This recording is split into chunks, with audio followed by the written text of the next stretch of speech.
Hi everyone, hope all is well. The holiday of Pesach, Passover, is well known for being a holiday spent with family and friends, and we at YEHUDI were so looking forward to spending this year's Pesach Seder with you. However, obviously, God had other plans, and because of that, it seems that most people are going to be hosting their own Seder.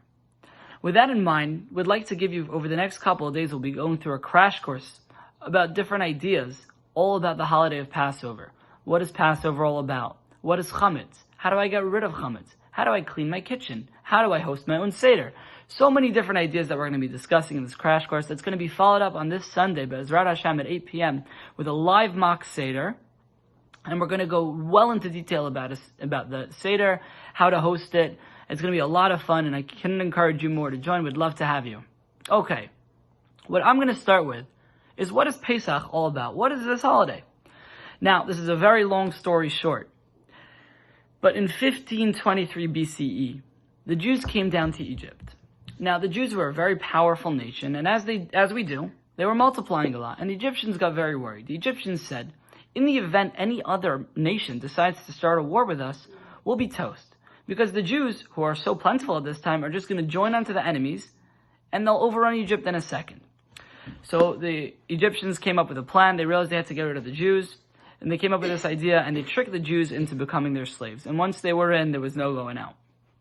Now, the astrologers came over to Pharaoh after many years of slavery and said, look, we see in the stars that a savior is going to be born to the Jews. And Pharaoh said, okay, what do we do about this? And they decided, since they saw in the stars it was going to be a boy that was going to lead them to freedom, they said, we're going to kill all male children that are born. So right away, the second any Jewish boy was born, soldiers came, took him, and threw him into the Nile River. However, Moshe was born to Yocheved, Moshe Rabbeinu, Moses, the hero of our story. And at just 3 months old, his mother took him. She couldn't hide him in the house anymore. So she took him, she put him in a basket, and she put him in the Nile River. Now, the idea behind that was obviously that astrologers, when they saw the baby in the stars, they saw that the baby boy is in the river. So, very long story short, again, Moshe is drifting through the Nile. He ends up getting saved by none other than Basia, Pharaoh's own daughter. And, she saves him. She gives him to a Jewish woman who incidentally happens to be his own mother to watch him and raise him until he gets old enough to be brought to the palace. Finally, he's brought to the palace. And, he goes through this whole process. He connects with God, and he comes back to Pharaoh after many years away, and he says, Pharaoh, you gotta let the Jews go. And Pharaoh says, who is this God? Why should I let them go? And thus starts this whole story of Moses, or more like God, brings the plague, and another plague, and Pharaoh stands strong. He says, I will not let the Jews go until after the 10th plague. Finally, Pharaoh lets the Jews go. The Jews start on their exodus on their way to Israel, and the Egyptians, after a couple of days of letting them go, Pharaoh says, what am I doing, letting my slaves go? He chases after them, and this ends in a standoff at the Yam Suf, the Red Sea, where God makes a miracle, splits the sea, the Jews go through, and they end up getting to Israel. Now, this ends in 1313 BCE, so 210 years they were in slavery there.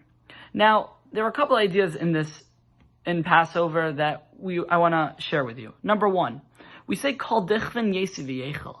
Not only family, but anybody who wants, let them come and eat with us.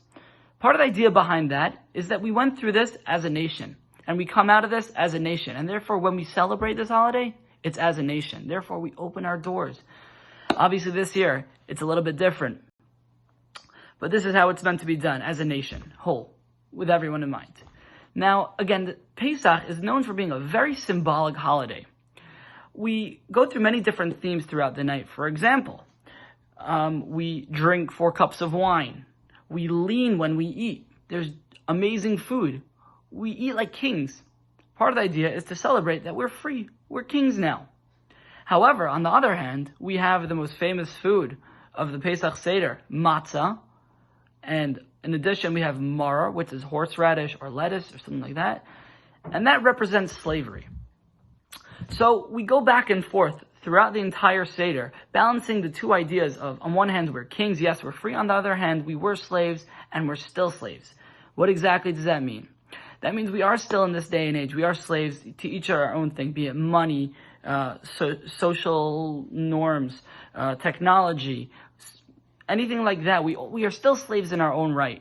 However, we do try to understand that the idea of Pesach was that eventually we became free. And that's part of the hope and the prayer of Pesach right now. That when we celebrate in our own homes, we hope for that final gula, that final redemption. May that day come soon. Another idea of Pesach is that everything was done midah keneged midah, which means everything was done super calculated.